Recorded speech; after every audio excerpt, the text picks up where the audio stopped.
जो जनवरी में आने वाला है 11 शायद जनवरी, मैं अगर गलत हूँ तस्वीर भी कीजिएगा शान सईद साहब, मिनी बजट की सूरत में एक चीज़ हो रही है क्योंकि जो टैक्सेस ख़त्म हो रहे हैं, जो तमाम तर चीज़ें हो रही हैं, क्योंकि IMF के ये तमाम तर फरमाइश है जिस पर होना ही है, वो हफीज़ शेख साहब की जिम्मेदारी थी या वो अब है, जो भी है, तो इसका मतलब है कि जो अगले आने वाला साल है उसका पहला महीना वो मज़ीद महंगाई में इजाफा करता हुआ नज़र आएगा, क्योंकि जब टैक्सेस की छूट हो जाएगी तो फिर तो मसाइल और ज़्यादा गंभीर हो जाएंगे। जो आप ही का जुमला है कि फिस्कल पॉलिसी के मामले में बहुत ज़्यादा अच्छा टैक्स रेवेन्यू तो इकट्ठा हो जाएगा, लेकिन दूसरी जानिब जब सब्सिडी ख़त्म होगी तो महंगाई तो ऑटोमेटिकली बढ़ जाएगी।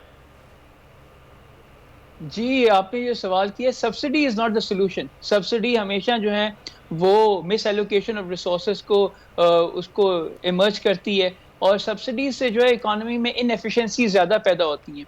तो जहाँ तक आपका सवाल है 2022 का, मैंने आपके प्रोग्राम में पहले भी कहा है that 2022 will be tougher than 2021, और हमें इकोनॉमी को बड़ा सीरियस लेना पड़ेगा।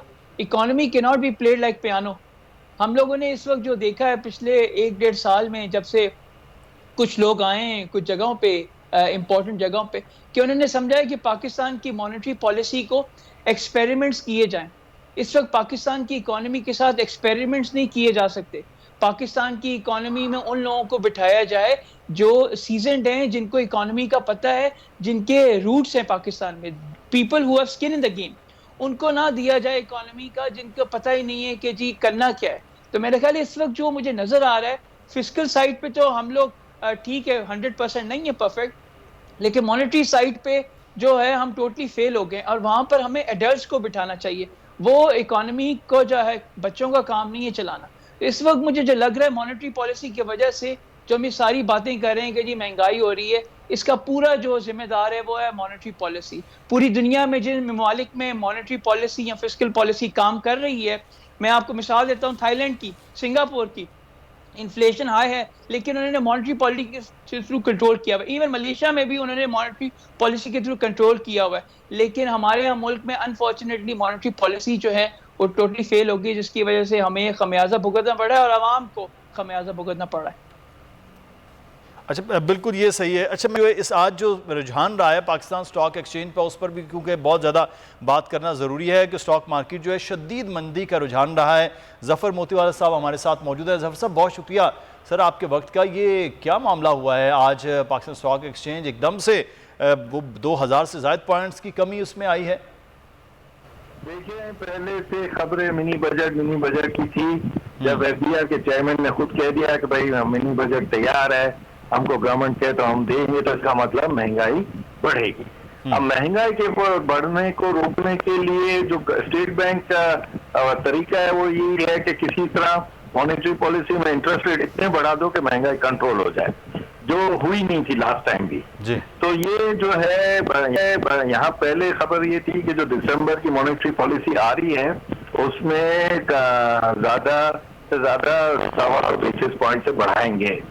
तो वो जो है उसकी जगह अब यहाँ पर खबरें हैं कि ये T-bill का जो ऑक्शन हुआ है उससे लग रहा है कि ये तो और ज्यादा बेसिस पॉइंट और ज्यादा इंटरेस्ट रेट बढ़ा रहे हैं। उसका घबराहट डॉलर रुपी की स्टेबिलिटी ना होना, डॉलर 3 बिलियन के ट्रांजैक्शन की सिग्नेचर के बावजूद अपना सऊदीया से घट नहीं रहा, तो उसका घबराहट थी। फिर हम जो निकले हैं अपना इमर्जिंग मार्केट के इंडेक्स ऑफ फ्रंटियर इंडेक्स पर आए हैं, उसमें वो इमर्जिंग मार्केट वाले तो बेच गए, खरीदार जो थे वो नहीं आए हुए अपना क्या कहते हैं जो फ्रंटियर, क्योंकि वो छुट्टियों पर है। तो ये सब ने इतना बड़ा पैनिक क्रिएट किया कि इन्वेस्टर्स जो थे औने पौने भाव और बिल्कुल पैनिक सेलिंग में सब सेलिंग शुरू कर दी, और कहीं या कहीं से डिमांड नहीं आई कि भाई इतना मार्केट में शेयर सस्ता हुआ है तो लें, ना फॉरेन फंड से आई ना इंस्टीट्यूशनलाइज गवर्नमेंट की तरफ से आई। तो ये सब ने मिल मिलाकर तकरीबन। अच्छा, तो ज़फ़र साहब ये पहले ये कहा जा रहा था कि दिसंबर में तो शायद 50,000 क्रॉस कर जाएगी, अब ये माइनस की तरफ आ रही है, तो अभी रिकवरी के क्या चांसेस है कि जब तक मॉनेटरी पॉलिसी का ऐलान नहीं होता है और डिस्काउंट रेट आप समझते हैं कि अगर बढ़ गया तो फिर क्या सिचुएशन होगी? सिचुएशन यही रहेगी, इसी एरिया में मार्केट रहेगी। लोग ये समझ रहे हैं कि 43,000 से 100-200 पॉइंट और नीचे चली जाएगी तो वहां से बाइंग आएगी, और मुझे भी, मेरा भी ख्याल है कि 42,800 के करीब अराउंड मार्केट में। अभी तो शॉपिंग का और सस्ते शेयरों के लेने का टाइम है, लेकिन इस सब का दारोमदार ये है कि हम ये देखिए कि इकोनॉमी टर्न अराउंड हो और डॉलर का किसी तरह स्ट्रेंथ कम हो, क्योंकि डॉलर की स्ट्रेंथ होती जा रही है और फॉरेन फंड्स को पैनिक बढ़ता जा रहा है। सही, बिल्कुल। अब देखना ये है कि क्या सूरत हाल होती है, लेकिन अब ये हफ्ता तो बहरहाल खासा एक पेचीदा सा रहा है स्टॉक एक्सचेंज के हवाले से तो जो रहा है, लेकिन बाकी ओवरऑल भी बहुत शुक्रिया ज़फ़र साहब आपके वक्त का। शान सईद साहब हमारे साथ मौजूद थे, आपका भी ज़ुबैर मोती शुक्रिया अदा करते। सब्सक्राइब करें और बेल दबाएं ताकि कोई खबर रह न जाए।